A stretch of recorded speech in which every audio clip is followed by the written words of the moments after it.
Flew into Salt Lake City and drove down here. That on the highway, that's the most mysterious time for me. Trying to keep track of that world around you. How do you keep track of all those car names that are out there? Hundreds of different car names. How am I supposed to keep those all straight? Some cars don't have a name. All they've got is a number. That never made sense to me unless you're trying to get the biggest number. I'll give you an example. Mazda's got a 2, they got a 3, they got a 5, they got a 6. Oldsmobile had an 88 and a 98. Chrysler's got a 200 and a 300. Mazda had a 323. Ford had a 500. Mazda had a 626 and a 929. Pontiac had a 1000.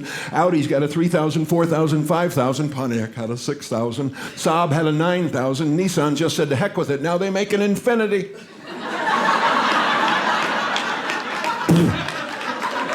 Top that. Chrysler Mitsubishi's little nuts. They got a Vision, an Eclipse, and a Mirage. A Vision, which is really something to look at. An Eclipse, that's something you shouldn't look at. Mirage, something you're not even really looking at. Is that your car? I think so, but I've been fooled before. I don't know. I'm a little nervous about that. They have cars named for the heart of the big city all the way on out to the sticks. For the inner city, Metro, a little further out. Suburban, further out still, town car. One that can't decide town and country.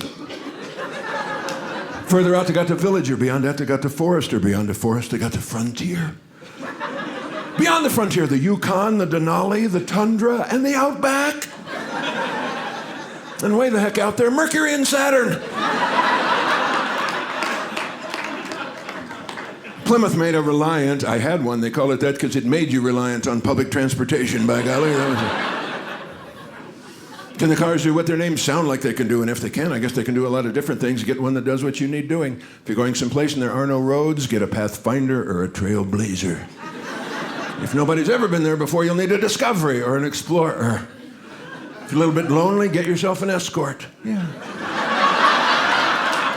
Or maybe an Amigo or a Sidekick. You know, shop around a little bit.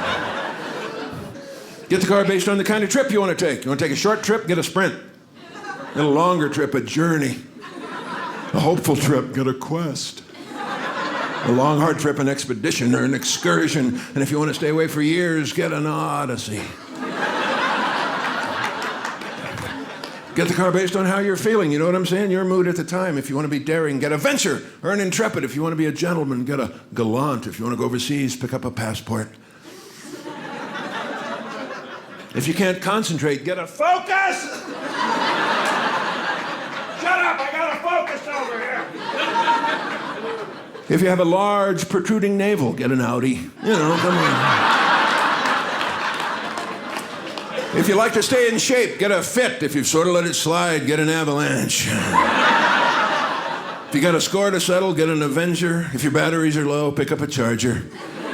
And if you're in a horrible marriage, you might think about an Escape.